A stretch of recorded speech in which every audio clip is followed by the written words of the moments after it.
Untuk pesawat udara diberikan diskon pembelian 22 Oktober sampai 10 Januari dan juga untuk penerbangannya pada tanggal 22 sampai dengan 10 Januari targetnya 36 juta penumpang.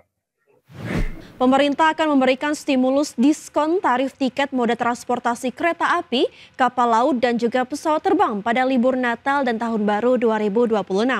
Diskon tarif yang diberikan bervariasi mulai dari 20% hingga 30%.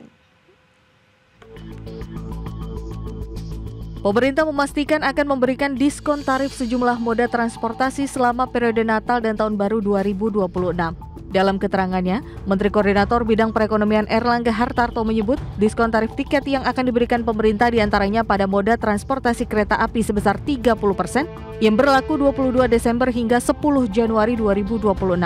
Pemerintah berharap diskon tarif kereta api tersebut bisa dimanfaatkan 1,5 juta penumpang.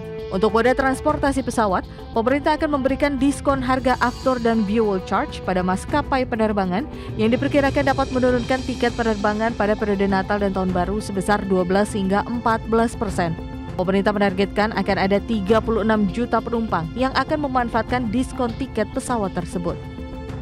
Untuk pesawat udara diberikan diskon pembelian 22 Oktober sampai 10 Januari dan juga untuk penerbangannya pada tanggal 22 sampai dengan 10 Januari targetnya 36 juta penumpang. Nah, PPN-nya ditanggung pemerintah dengan diskon fuel charge dan harga aftur. Nanti akan ada penurunan tiket antara 12 sampai dengan 14%. Sementara untuk angkutan laut yang menggunakan kapal Pelni, pemerintah memberikan diskon sebesar 20% dan pemberian diskon jasa pelabuhan pada ASDP yang berlaku pada 22 Desember hingga 10 Januari 2026. Jakarta, Ricky Anwar di IDX Channel. Badan Pusat Statistik mencatat pada Agustus 2025, jumlah penumpang seluruh moda transportasi mengalami penurunan kecuali angkutan udara internasional.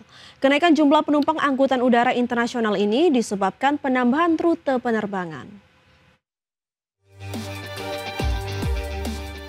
Badan Pusat Statistik mencatat pada Agustus 2025 jumlah penumpang seluruh moda transportasi mengalami penurunan kecuali angkutan udara internasional. Sepanjang Agustus 2025, angkutan kereta turun 9,02% menjadi 45,58 juta orang, angkutan laut domestik turun 15,52% menjadi 2,5 juta orang, dan angkutan sungai, danau, dan penyeberangan atau ASDP sebesar 4,09 juta orang turun 7,72% secara bulanan. Jumlah penumpang angkutan udara domestik tercatat 5,1 juta orang, turun 6,66% secara bulanan. Sementara moda transportasi angkutan udara internasional tercatat sebanyak 1,92 juta penumpang, naik 5,19% secara bulanan. Deputi Bidang Statistik Produksi BPS Habibullah menyebut, kenaikan jumlah penumpang angkutan udara internasional ini disebabkan penambahan rute penerbangan. Pada Agustus 2025, secara bulanan, jumlah penumpang pada seluruh moda transportasi mengalami penurunan, kecuali pada angkutan udara internasional yang mengalami peningkatan. Jumlah penumpang angkutan udara internasional naik sebesar 5,19%. Mantuman, peningkatan pada mode angkutan udara internasional, salah satunya disebabkan oleh penambahan rute penerbangan. Secara tahunan, BPS mencatat terjadi peningkatan jumlah penumpang pada hampir seluruh moda transportasi, kecuali pada angkutan udara domestik yang mengalami penurunan sebesar 8,45%. Peningkatan jumlah penumpang tertinggi terjadi pada angkutan laut domestik sebesar 13,06% secara year on year. Jakarta, Tim Liputan IDX Channel. Komisi 12 DPR RI menggelar rapat dengar pendapat dengan Pertamina dan Badan Usaha SPBU swasta terkait kekosongan pasokan BBM dan keharusan SPBU swasta membeli BBM dari Pertamina. Komisi 12 DPR RI menggelar rapat dengar pendapat dengan Pertamina dan Badan Usaha SPBU swasta terkait kekosongan pasokan BBM dan keharusan SPBU swasta membeli BBM dari Pertamina. Dalam rapat tersebut, anggota Komisi 12 DPR RI fraksi Gerindra, Ramson Siagian mengaku khawatir citra Pertamina akan menurun jika Kementerian ESDM tetap memaksakan SPBU swasta membeli stok BBM dari perusahaan plat merah tersebut. Ramson meminta kelangkaan pasokan BBM di SPBU swasta jangan dibiarkan berlarut karena berpotensi menimbulkan keresahan masyarakat, khususnya di wilayah Jabodetabek. Kalau SPBU-nya udah ada sekian banyak, berapapun dia laku, ya harus disiapkan, diberikan izin untuk impor. Kalau nggak terjadi kelangkaan. Kalau terjadi kelangkaan, ini menjadi gejolak masyarakat. Hal-hal manajer operasional seperti itu sebenarnya di pemerintahan ini ada tingkatan presiden, ada tingkatan menteri, ada ke bawah. Seperti diketahui, kekosongan pasokan BBM di sejumlah SPBU swasta telah terjadi sejak akhir Agustus. Selain berdampak pada iklim usaha dan masyarakat, kekosongan BBM ini juga berdampak pada nasib para pekerja. Jakarta, Tim Liputan IDX Channel. Pemirsa, rencana penjualan BBM Pertamina kepada SPBU swasta menemui jalan buntu, di mana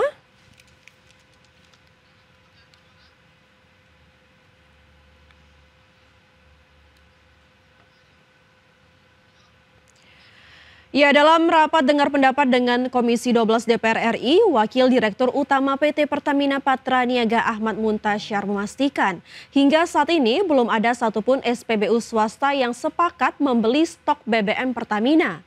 Padahal sebelumnya sudah ada SPBU yang menyepakati pembelian BBM Pertamina berdasarkan base full. Menurut Muntasyar, sebelumnya ada 2 SPBU swasta yang berminat untuk membeli stok BBM Pertamina. Kedua SPBU tersebut yakni Vivo Energy Indonesia dan BP AKR.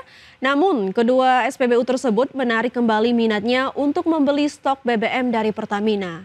Ahmad Muntasyar menyebut salah satu alasan para SPBU swasta belum bisa membeli stok BBM Pertamina lantaran kandungan etanol yang terdapat dalam base full milik Pertamina.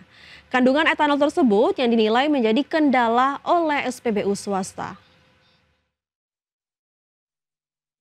Jadi tidak ada semua. Isu yang disampaikan kepada rekan-rekan SPBU ini adalah mengenai konten. Kontennya itu ada kandungan etanol.